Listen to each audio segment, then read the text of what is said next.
Thank you so much for the privilege of being with you today. My name is Jay Foster. I am celebrating 3 years with Indiana University Health.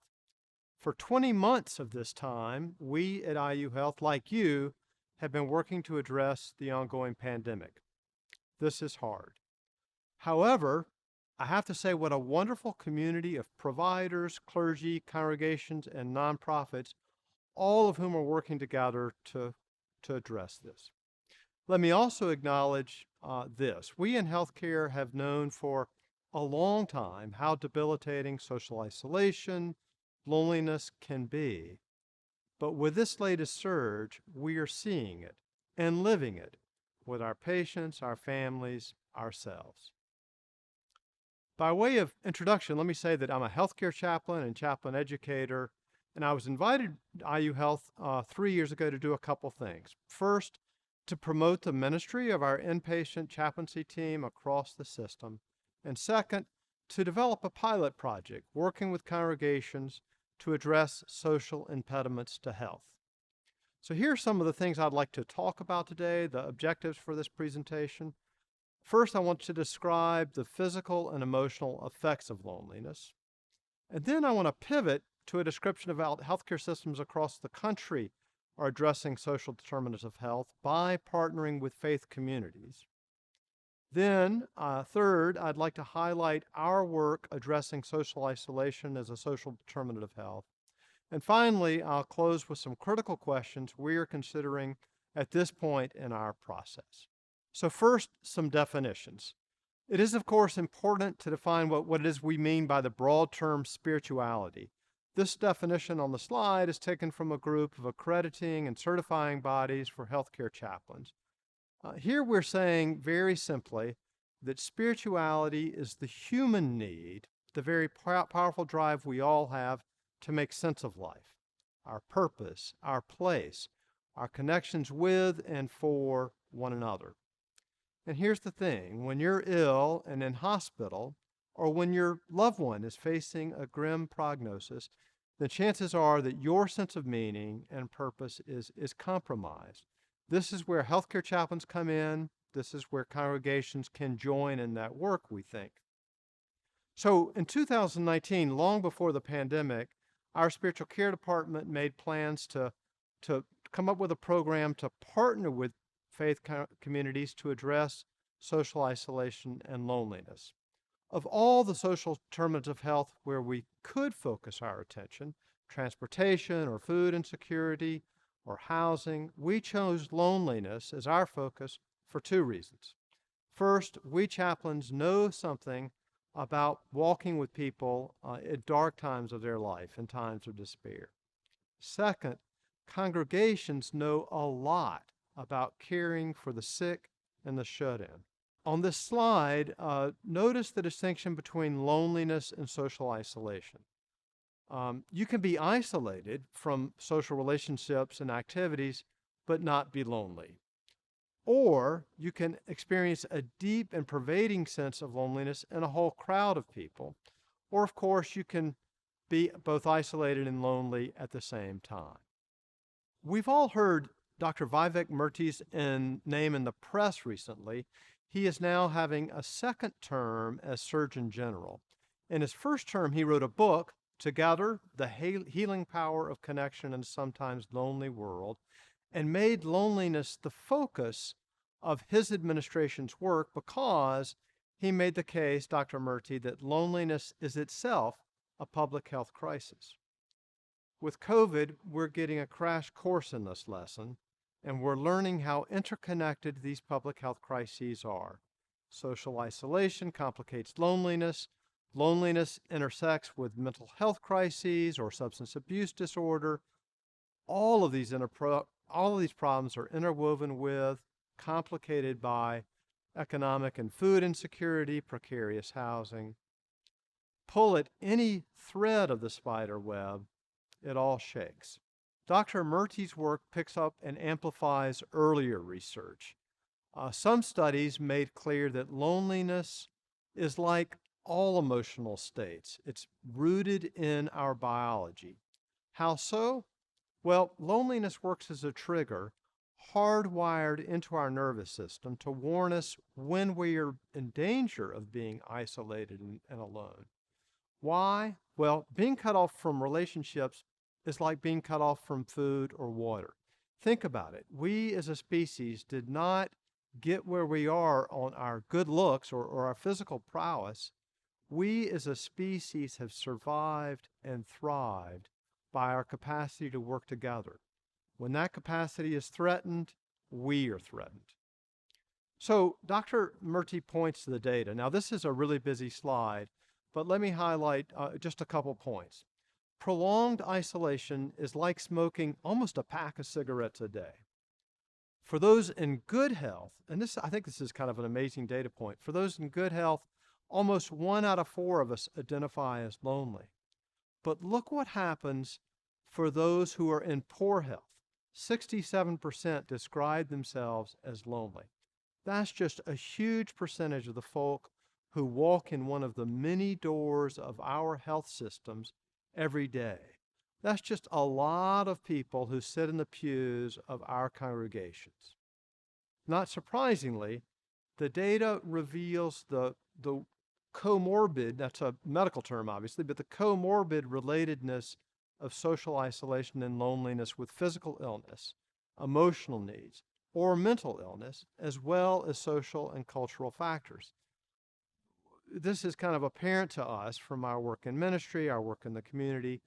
When there is a loss of mobility, a loss of hearing, a loss of sight, people may isolate emotionally and also experience pulling away from the more abled populations, or sort of double isolation. These factors have always existed. So what's going on now? Why an epidemic of loneliness when we are more connected, more informed, more resourced than at any time in our history? Well, there are a couple of factors, but let me mention 2 of the more obvious: our work culture and our social media. In the United States, we are driven to be available for work around the clock and driven to distraction by the myriad technologies, products, and entertainment that vie for our attention. This is all good, but overboard, not so much. In the Christian tradition, scholar Walter Brueggemann wrote a really fine little book recently called Sabbath as Resistance. In the book, he makes a simple point. Most of us think of the Sabbath as a matter of individual devotion, individual piety. Brueggemann says, no, it's more than that. It's really a civil policy. The landowner in ancient Israel responsible for everybody he was caring for, and he was required to place the rest and restoration of everyone working in that farm, actually even every animal working in that agrarian household, as sacred. No matter what the harvest was demanding, no matter what was needed in the fields, keep the Sabbath sacred. But these days, the tyranny of the bottom line threatens to undercut this idea of rest and restoration, leading to busyness over relationship, leading to getting ahead more than getting together. And the commodification of our personal likes and dislikes, this is changing our human connections in ways I don't think we fully understand. So, 2 data points here. Heavy users of social media are twice as likely to describe themselves as lonely as light users. Isn't that interesting? But here, another data point shows that moderation is the key. Adolescents who abstain altogether from social media are just as likely to describe themselves as lonely as heavy users. So some social media is really good, overuse, not so much. Here's the point. Many in our audience today are familiar with the idea of hypervigilance as related to trauma. Works like this. In the aftermath of physical or psychic trauma, we humans develop a hyperactive scanning of the environment. For example, the soldier on the battlefield quickly learns to scan for danger, to use every one of the senses, sound, smell, taste, to take evasive action. That same veteran back home hears a car backfire, drops to the ground for cover. Dr. Murty points out that a similar cycle happens here. Become lonely for whatever reason, the trigger is sounded. And guess what? Folk who are lonely tend to be embarrassed about their experience of loneliness, and so a shame response kicks in. This leads to an increased focus on the self.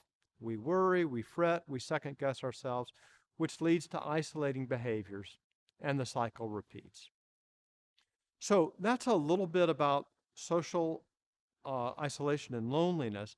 Now let me talk about the idea of hospitals and congregations working together to address social impediments of health. So, guess what? This idea is nothing new. My office is at Methodist Hospital, and when that hospital was founded in the mid-1860s, look up the original mission statement, and you'll see that it was to provide treatment for the sick, and in particular, to care for those who could not otherwise afford it. So the idea of hospitals and congregations working together to address health, nothing new, but it has enjoyed a revival in the last couple of decades. About 20 years ago, a Methodist pastor, public health scientist by the name of Gary Gunderson, came to work for the Methodist Laban Hur system in Memphis, Tennessee, led to the so-called Memphis model. Gary's idea was this: let's keep front and center that congregations themselves are the experts about barriers to health and the resources for health in their own backyards. The job of the medical system is to listen, to support, to partner, not to rush in like we know it all, but to meet the congregation and learn from them. So the Memphis model began with a chaplain by the name of Bobby Baker, who met with 12 pastors for over a year to engage the question, what would really help us meet the significant health disparities in our neighborhood? All this before they ever saw the first patient. They came up with what they call a patient navigator model, with the navigator employed by the hospital, but embedded with the congregation.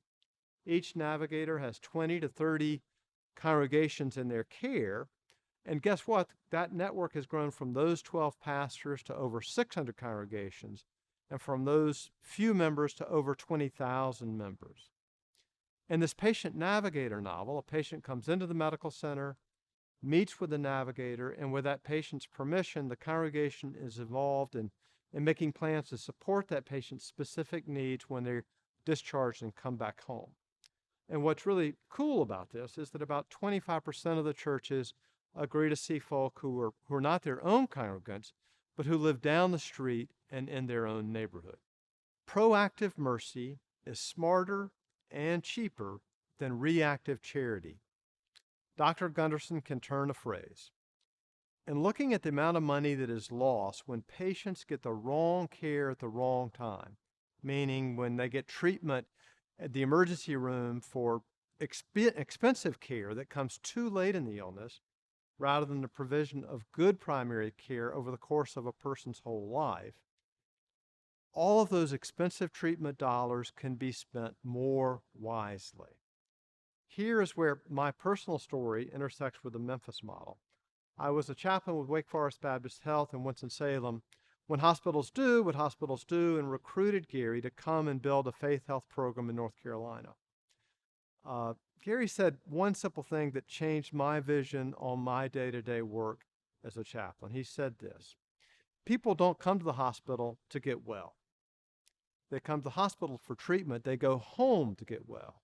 And if they don't have what they need at home, not food to eat or safe environment to recuperate or loved ones to care for them, chances are they will not do well, come back to the hospital. There are lots of efforts, both large and small, to work with congregations, community agencies to meet those needs, to address those health disparities. One of the larger efforts is called Stakeholder Health. It's a consortium of more than 40 large medical systems across the country, most of them with ties to a religious tradition that form, and the Stakeholder Health forms a learning community. Each one of those 40 health systems has developed a model for partnering with congregations, including the patient navigator model with Memphis. Several hospitals use a care team model. Faith Health of Wake Forest in North Carolina employs community health workers and uses what I call a connector model to amplify the work of congregations. I'll say more about this model in a bit. But maybe more inspiring than the big systems are the thousands and thousands of small community efforts across the country where folk are working on this. Here's the good news. All across the country, just like in this conference, clergy in the community and the health system are working hard to connect these resources more efficiently. So there's a power in these community efforts that I think we in the medical system would do well to appreciate. For instance, the social determinants of health is a powerful concept in the field of public health, but is not very good theology.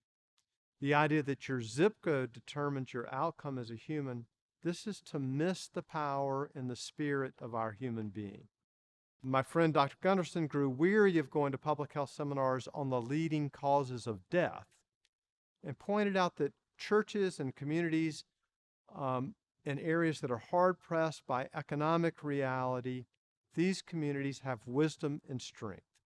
He wrote a book, Religion in the Public Health, in which he outlined the leading causes of life, where there's connection with one another, where there's coherence, a sense of purpose and mission, where we have agency over ourselves, where we're generative and can create and give back to our community, and where there is hope.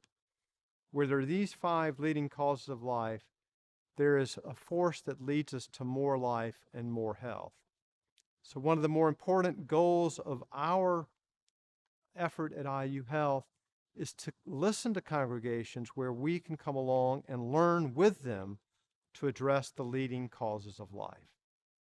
So this is background about faith and health generally. Let me turn to our pilot project. In introducing this work to potential congregations, I begin with this slide, explaining that the social impediments to health have greater impact on outcomes than do access to great medical treatment alone. I then quote Frederick Buechner, a Presbyterian pastor, on the idea of calling. Buechner says this, that we have found our true vocation when our particular gifts meets the world's particular needs. In addressing social isolation, this all matches up.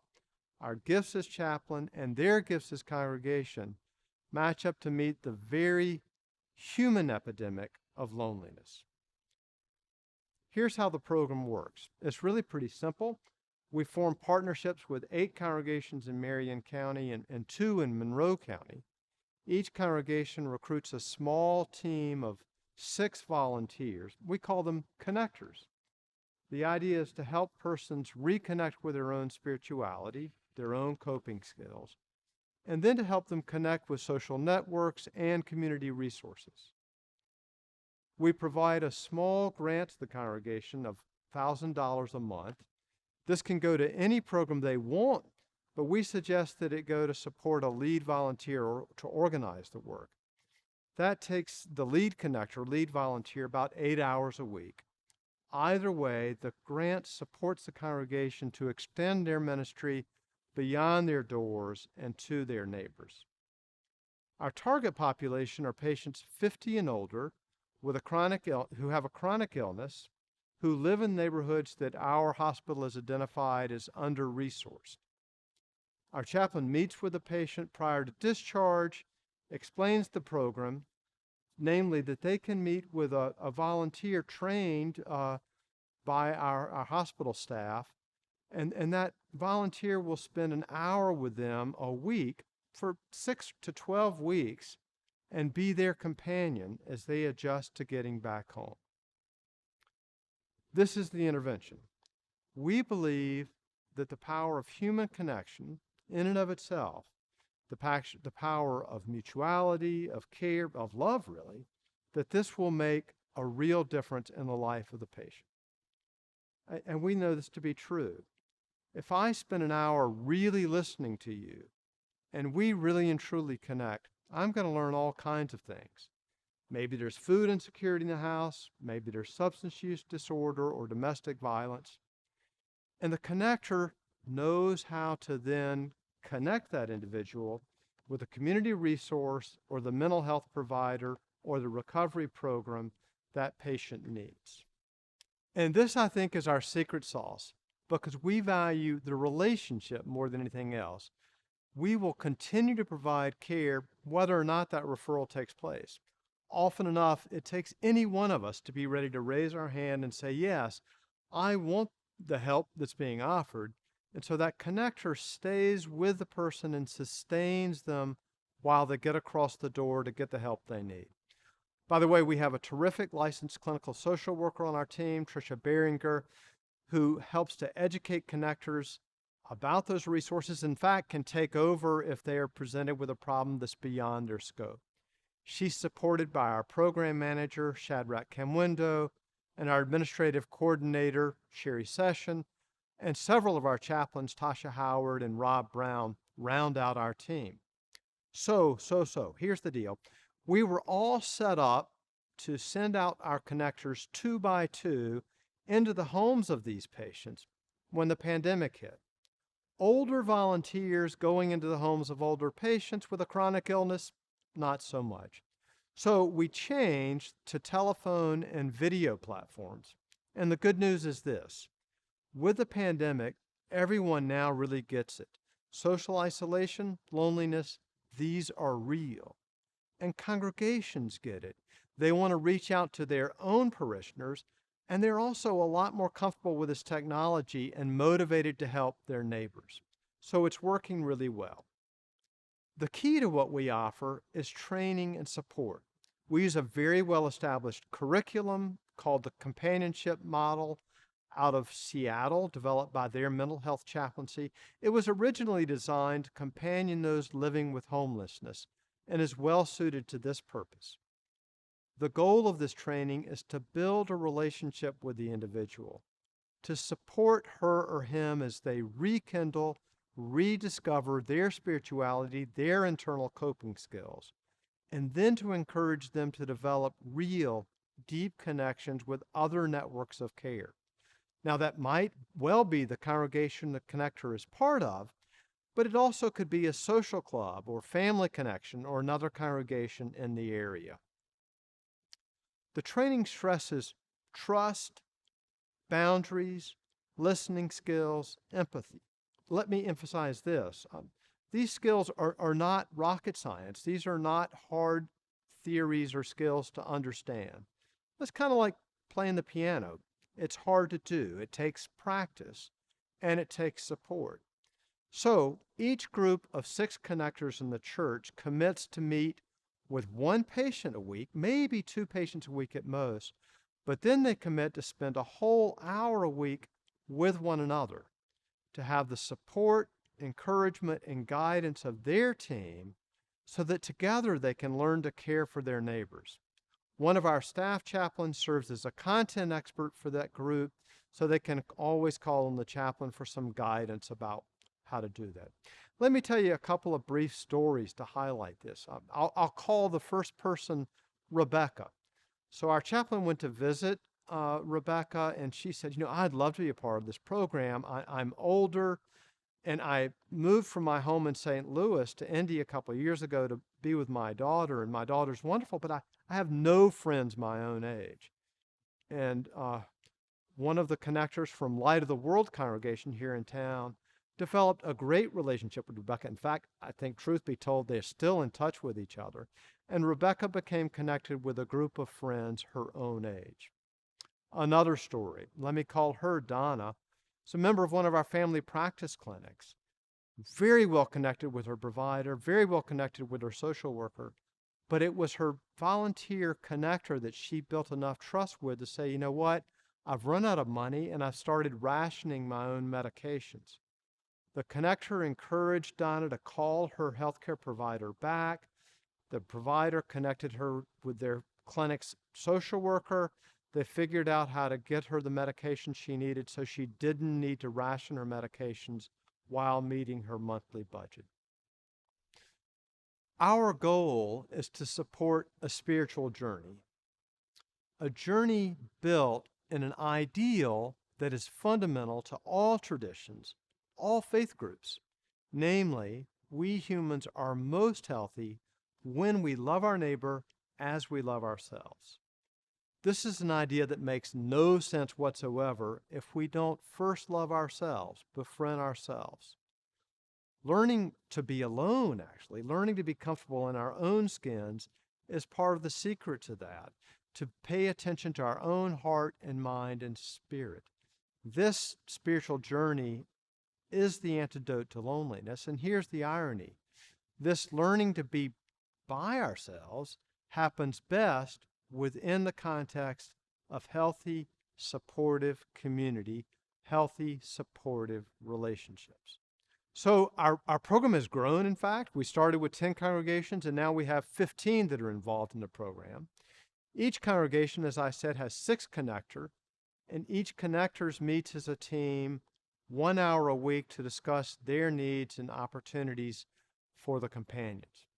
This is really the centerpiece of the program, is that the group loves each other, and from that loving relationship, they can better love the companions they're caring for. Mother Teresa said that for every hour that you spend in the clinic caring for someone else, you need to spend an hour in the garden. That small group is their garden. Guess what? All the lead connectors from those 15 congregations then agree to spend a separate hour once a month with each other to share the best practices and unique resources from their congregations. This is really a wonderful secondary benefit of the program, that congregations that have been right down the street from each other are now working together on this program. To determine the effects of our program on social isolation, we give a brief survey at the time the person was enrolled in the program and repeated the survey 12 weeks later. The survey is a validated instrument called the De Jong Loneliness Scale, has 6 items. 3 are about emotional loneliness and have items such as, I miss having people around me. 3 address the issue of social isolation. An example of one of those questions is, there are plenty of people I can rely on when I have problems. We compared the pre and post De Jong scores to see if our scores made an impact, and we found, as you can see in this slide, that the total score went down, meaning that patients reported less loneliness at the end of the program.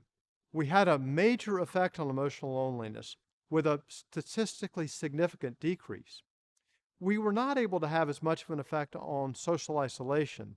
Some possible reason for that is that COVID continues to hinder social gatherings, and frankly, it's very hard to move persons out of their own isolations to fully connect with other networks. One final note is that these results are adjusted for age, race, and gender, and even after accounting for those factors, we made an important difference. So in summary, the early results show that congregational care network have a significant impact on the loneliness that our patients have been facing, and this impact on their loneliness has a direct impact on their physical and mental health. So here's the news that everybody at this conference knows. There is a great opportunity of health systems to partner with congregations. Data, in fact, shows that when a person who reports a spiritual connection with a religious tradition or congregation, these patients have significantly better health outcomes. Similar research shows that our patients who are connected with congregations have a much deeper trust in their houses of worship even than they do with hospital systems. So there's great opportunity to connect with a patient who's lonely and provide them with a companion. But I think it's also important to note that there are dangers of which we need to be aware. So here's what I think we all know at this conference. There's a great opportunity to connect a patient who's lonely with their companion. But there are also dangers of which we should be aware so we can take heed. In my part of the country, I've heard it said, there is no hurt like church hurt, meaning when the church itself abandons or neglects someone, how painful that is. So the danger is this: what if a patient experienced a companion as betraying their trust? What happens if an old church hurt wound is triggered, and maybe the connector doesn't even know about it, but we learned that in fact we've done more harm than good. There's interesting research also that calls for a better, more refined methodology to look critically at all kinds of spiritual practices and religious traditions to make sure that those do in fact support good health comes, and to pay attention to those not so much. So clearly I believe that the wise thing to do is to pursue these opportunities, and I'm also clear that we need to be smart and humble about the potential harms. Many of us, religious or not, many of us are fearful that our particular way of doing things, our worldview, may lead us to privilege one point of view and diminish another. So a really good friend of mine, Dr. Russell Jones, has written a really helpful book. He's a psychotherapist, and he wrote this for other psychotherapists who were not themselves spiritual religious about how do we thoughtfully engage this very important part of a client's life and recovery. Russell offers this simple way to discern what's a healthy spirituality and what's not. He puts it like this: does a person's spirituality help her or him make sense of a complicated world? Does it increase her sense of agency? Does it help her treat herself and other people more fairly? Does it give her life a sense of purpose and meaning? If so, then let's call that tradition healthy. Or does it make her or him more fearful, more agitated, more hostile? Does it isolate him from others or from parts of himself? Does it confuse or weaken him or his experience of agency? If so, let's call that harmful. So yes, there are dangers in working in the field of spiritual care, dangers of oversimplifying the real differences between people or of imposing one worldview on another. Awarenesses of such dangers, that's the first step to addressing them. Good and robust communication, that's the next step. We think the opportunities are great, and here's what we're learning so far. Congregations have many, many resources. They don't always necessarily have a good way to introduce those resources to their neighbors. When those neighbors are our patients in the health system and become known to us in our clinics, say by using a validated loneliness scale like the Dijon scale, those patients can be offered a referral to our program or one like it, and that could lead to meeting any number of related public health concerns. So in other words, the trust that's put into one of our healthcare providers can be shared with your faith community, and the trust of your faith community can be shared with our health provider when there is a true and real partnership between us. So, thanks so much for your time, and I really appreciate the ministry that each of you is engaged with to make our community a healthier place.